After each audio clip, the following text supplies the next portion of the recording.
So one of the things that I've wondered for a long time is what happens if you take this sort of idea seriously, you know, that you need the knowledge that is constituted in stories because it tells you how to behave, and because you need to know how to behave, because that's actually one of the fundamental problems of life. It might even be the most fundamental problem of life. If, you know, from a scientific perspective, the most fundamental problem is, what are things made of? It's something like that. How do they interrelate?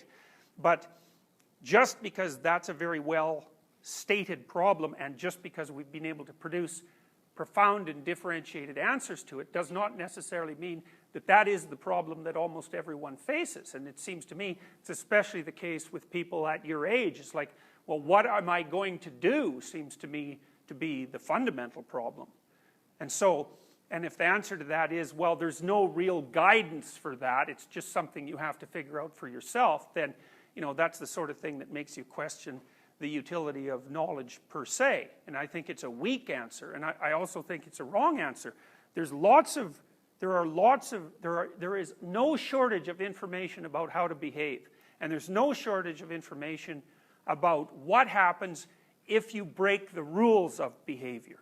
Now, there's arguments about what those rules are, and it's no doubt that they differ contextually. But just something can differ at one level of analysis and be the same at another. Languages are like that, right? I mean, we all speak a language. The languages are different, but they're all languages, which means they differ at one level of analysis and they are common at another. And how to act is like that too. And I think Piaget is particularly useful for thinking about that, because Piaget is the thinker who I think has done the most work in trying to understand how it is that there might be a basis for what constitutes morality.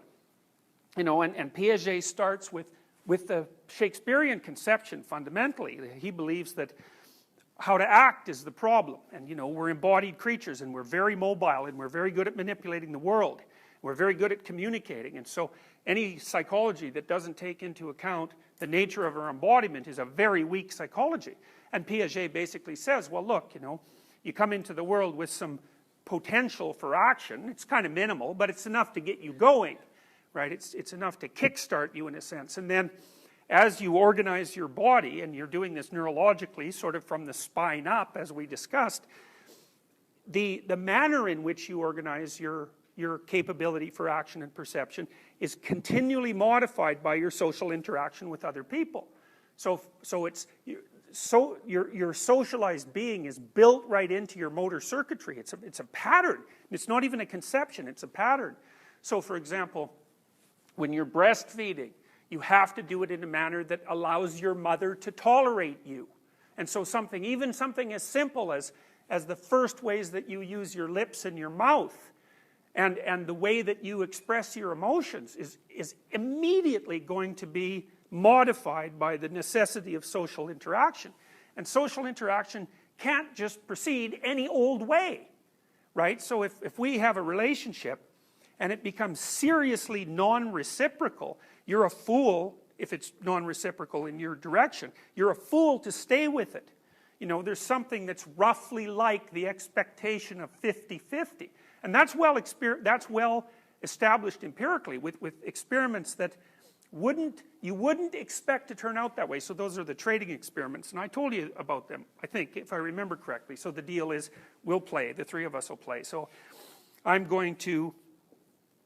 $100, and you can have as much of it as you want, but you have to give him some, and he has to accept your offer. So I've got 100, how much are you going to give him? 30. Would you take that? No. Okay. Now, so what's been found everywhere is that people roughly center around 50-50. And so even if the amounts are quite high, and even if the people to whom the money is being offered are very poor, in fact, the poorer the people are to whom the money is being offered, the more likely they are to tell you to go to hell if you're not being fair.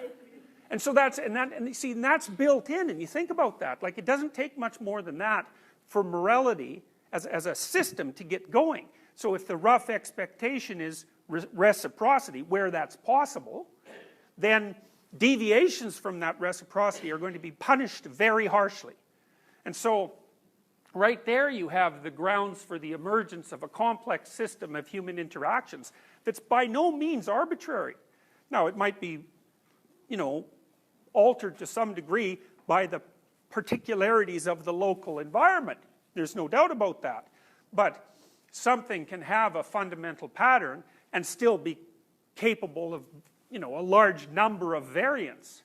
So what that essentially means, and this is exactly what Piaget observed, is that when you put people together, which you do, because people can't live by themselves, we're highly social creatures, we have a long period of dependence, we have to make our way in, the nuclear family unit, whatever it happens to be, then we have to adjust to the broader group. We have to be acceptable to the broader group, and then we have to learn to maintain the broader group and to contribute to it. Because if we don't, the quality of our experience will suffer dramatically. So you end up outcast or punished or frustrated or disappointed or alone, or all the things that happen if you don't at least uphold a fair bit of your social responsibility. And so what that means right away is that the patterns that constitute appropriate behavior are not just arbitrary. Now, what exactly they are, well, that's complicated. It's just as complicated as Jane Goodall going out into the habitat of the chimps and watching them and trying to figure out just exactly what those chimps are up to. And we kind of know what they're up to. They organize themselves in dominance hierarchies, because almost every animal does that. And then along with that go certain kinds of rules of interaction, except they're not rules, because chimps don't have rules, because chimps don't have abstract conception. What they have is rituals of behavior and shared expectations. But that's the beginning of rules, right? It's like Piaget says, well, if you put children together when they're 7 or 8 and they play marbles, they can all play. But if you take them away from the group and you ask them what the rules are, they really don't know. And all that means is they can dance, and they can dance with other kids, but they can't tell you how to dance. But that doesn't mean they don't know how to do it. And we're all like that, right? Because we're living in these very, very complex hierarchical environments where we inhabit multiple hierarchies, and they're very, very complicated. And we're always wandering around trying to figure out, well, what the hell is it that we're up to? And we don't exactly know, which is why we need the psychology. But just because we don't know what we're up to doesn't mean we're not up to something. And it also doesn't mean that there isn't something that we should be up to. And I think the social interactionist idea is even deeper than that, because almost all the time when you're interacting with people, they're broadcasting their desire for you to be some sort of person, right? And it might be kind of like the person you are, but their expectations are higher than that, because they would rather, especially when they're seriously involved with you, they would rather that you were a good sort of person. And that's what they demand from you. They want you to listen to them. They want you to treat them properly. They want you to engage in reciprocal trade. They want you to take care of yourself. I'm assuming they're not all resentful and full of hate and all that. They're not just saying, be yourself. They're saying, no, no, no. Be what everyone needs. And that's what everyone is broadcasting to everyone else all the time. It's like, be what I need, be what I need, be what I need, be what they need. And so you're always being told a message from people, even if they're just raising their eyebrows at you, or smiling or not smiling, or calling you on the phone or texting you, or not doing that. You're just being informed about who you should be all the time. And there's no reason to assume that's arbitrary either, given that we share a common biological ground, and we have the same emotions, roughly speaking, and we have the same motivations, roughly speaking. So given that pattern, that ground of commonality and expectation, well, why should we assume anything other than a patterned emergence of agreement out of that? So the moral relativist theory assumes that morality is relative. And I think that's a naive theory. It seems to me that it's relative and non-relative, which means there are elements of it that are fixed and necessarily so, and then there are other things that can vary without a problem, as long as people agree to it. But I think that societies, and this is also a Piagetian notion, that societies that violate the principle of reciprocity are not very stable, because no one's pleased by those circumstances. Some people are slaves and some people are tyrants, and you know, that'll work for a while, but it's unstable.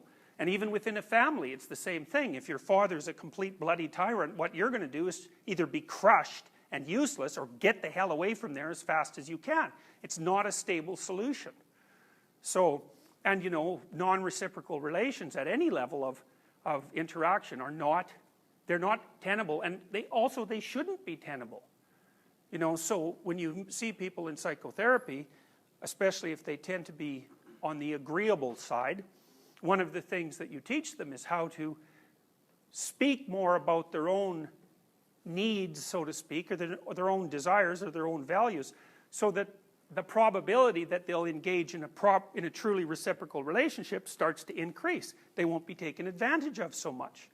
And that seems to be a necessary precondition for their satisfactory embeddedness in a social context. Satisfactory being something that you are doing and that you can maintain and are willing to maintain, right? Because a real relationship is a game you play over and over and over and over, and you're not going to want to play with someone who doesn't play fair. So even little kids know that, and they know it deeply. So the moral relativism theory is foolish, and it's foolish and ill-researched.